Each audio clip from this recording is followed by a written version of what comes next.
శ్రీమాత్రే నమః. సద్గురు జ్యోతిషాలయం వారి యొక్క అక్టోబర్ నెల పూర్తి రాశి ఫలితాలని ద్వాదశ రాశులకి మనం ఇప్పుడు తెలుసుకోబోతున్నాం. జ్యోతిశాస్త్రం అనేది పడుతున్న వర్షానికి ఒక గొడుగు మాత్రమే కానీ జ్యోతిష్యం జీవితం కాదు. బాగా గుర్తుపెట్టుకోండి. మీరు మిమ్మల్ని నమ్మండి, మీ కులదైవాన్ని నమ్మండి, మీ ఇష్టదైవాన్ని నమ్మండి. మీరు చేస్తున్న వృత్తి వ్యాపారానికి న్యాయంగా ఉండండి. తప్పకుండా మీ రాశి ఫలితాలు అద్భుతంగా ఉంటుంది. సకల దేవతలు మీకు అనుగ్రహిస్తారు.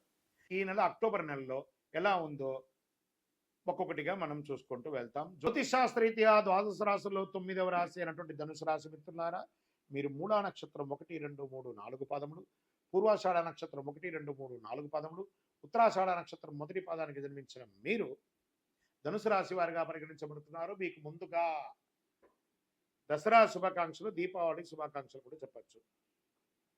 ధనుసు రాశి మిత్రులారా, అక్టోబర్ నెల సూర్యుడు 10వ ఇంట్లోను తన సొంత రాశిలో బలంగా ఉన్నాడు. రాహు ఈ నెల 5వ ఇంట్లోను, 11వ ఇంట్లో శుక్రుడు, బృహస్పతి 7వ ఇంట్లో, శని 3వ ఇంట్లో తిరోగమనంగా ఉన్నాడు.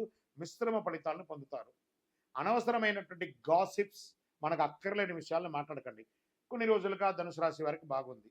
ఆ బాగుంది అనగానే కొంచెం అహం వచ్చిందో లేదా కొంచెం నెగ్లిజెన్స్ వచ్చిందో తెలియదు, కానీ గాసిప్స్ అని మాట్లాడకండి. మనకంటే పెద్దవాళ్ళైనా చిన్నవాళ్ళైనా వ్యంగ్యంగా మాట్లాడకండి. మీ కార్యంలో సాధన చూసుకోండి. అధిక సంభాషణ చేయకండి, దూరంగా ఉండండి. పోటీదారుల సమస్యలు ఎక్కువ ఉంటుంది, జాగ్రత్త. ఆదాయం బాగా పెరిగినా అనవసర ఖర్చులతో ఇబ్బంది పడతారు.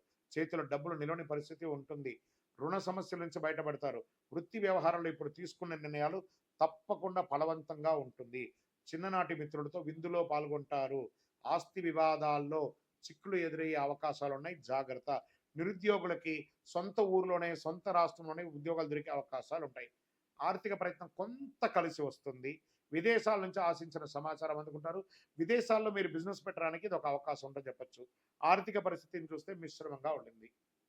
మీ ఆదాయం మరియు ఖర్చులు సమంగా ఉంది.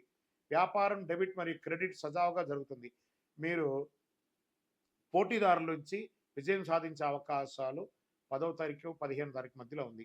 వ్యాపారం కలిసిమెలిసి ఉండడం, పార్ట్నర్షిప్ కొంచెం జాగ్రత్తగా ఉండాలి.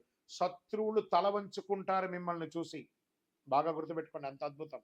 ఉద్యోగులకి కార్యాలయంలో పని భారం పెరుగుతుంది. సహ ఉద్యోగులు తగినంత సహకారం ఇవ్వకపోవచ్చు, అది పర్లేదు, దాన్ని మీరు అధిగమిస్తారు. వస్త్రాలు, ఆభరణాలు కొనే అవకాశాలు ఉన్నాయి. కొత్త వాహనం కూడా కొనే అవకాశాలు ఉన్నాయి. ఆరోగ్యం పట్ల కాస్త జాగ్రత్త. నెలాఖరున కాస్త మీకున్న చెడ్డ పేరు తొలగే అవకాశాలు ఉన్నాయి. కానీ మీ యొక్క అలవాట్లు, వ్యక్తిగత అలవాట్లను మార్చుకోండి. పిల్లలు ఇబ్బందికర పరిస్థితులు పడే అవకాశాలు ఉన్నాయి. మాస ద్వితీయంలో జాగ్రత్త. బంధుమిత్రుల నుండి లాభం ఉన్నప్పటికీ కొన్ని సమస్యలు కూడా ఉంటుంది. సోదర సోదరీమణుల ద్వారా స్ట్రెస్ వస్తూ ఉంటుంది. పాత వాహనం అమ్మేయడం జరగడమో లేదా దాన్ని రిపేర్ చేసుకోవడమో జరుగుతుంది. విద్యార్థులకి సవాలుగా ఉంటుందని కూడా చెప్పచ్చు. మీ ఆరోగ్యం పట్ల శ్రద్ధ వహించడం చాలా ముఖ్యం. కొవ్వు పదార్థాలు అధికంగా తీసుకోవడం నివారించండి. కొలెస్ట్రాల్ పెరగడం, బరువు పెరగడం, జీర్ణ సమస్యలు పెరగడం ఇవన్నీ జరుగుతూ ఉంటాయి. రాజకీయ నాయకులకి మిశ్రమంగా ఉంది. షేర్ మార్కెట్ ఈ నెల వద్దు, ముట్టుకోకండి. మీడియా రంగం వారికి మిశ్రమం. ఈ నెల అదృష్ట రోజులు అని చెప్తే 2, 7, 8, 11, 15 అని చెప్పచ్చు. చంద్రాష్టమం సెప్టెంబర్ 26, 9, 2024 5 గంటల 12 నిమిషాల మధ్యాహ్నం నుండి 29, 9, 2024 3 గంటల 18 నిమిషాల ఉదయం వరకు చంద్రాష్టమం ఉంటుంది. కాబట్టి ఈ 2.5 రోజులు జాగ్రత్తగా ఉండండి. పరిహారం: శనివారాల్లో శని భగవానునికి ప్రార్థన చేయండి. కొబ్బరి నూనెతో దీపం వెలిగించండి, చాలా లాభాలు పొందుతారు. అతి శక్తివంతమైనటువంటి కరుంగాళి మాలను ధరించండి. మీ వ్యక్తిగతమైనటువంటి జాతకం తెలుసుకోవడానికి కింద నంబర్కి మీ యొక్క date of birth, time of birth, place of birth WhatsApp చేయండి. మీ యొక్క ఇష్ట దైవం దగ్గర పోయి మీ వయసు ఎంత ఉందో అన్ని దీపాలు వెలిగించండి. ఇంకా కొంతమంది లేదండి కొంచెం మానసికంగా మేము ఒత్తిడిగా ఉన్నాము అనుకున్న వాళ్ళు మీ పరిసర ప్రాంతాల్లో ఉన్నటువంటి సద్గురువులను సంప్రదించి మీ యొక్క జ్యోతిష్యాన్ని తెలుసుకోండి. లేదా మా ద్వారా తెలుసుకోవాలనుకుంటున్నారా, దయచేసి చెప్తున్నాను, అర్ధరాత్రి కాల్ చేయడం మానేయండి. 21 వయసు లోపు ఉన్న వాళ్ళు అడగకండి. 60 వయసు ఉన్న పెద్దవాళ్ళు దయచేసి, మీరు అందరూ 60 సంవత్సరాలు పొందినవారు కాబట్టి అసలు అడగకండి.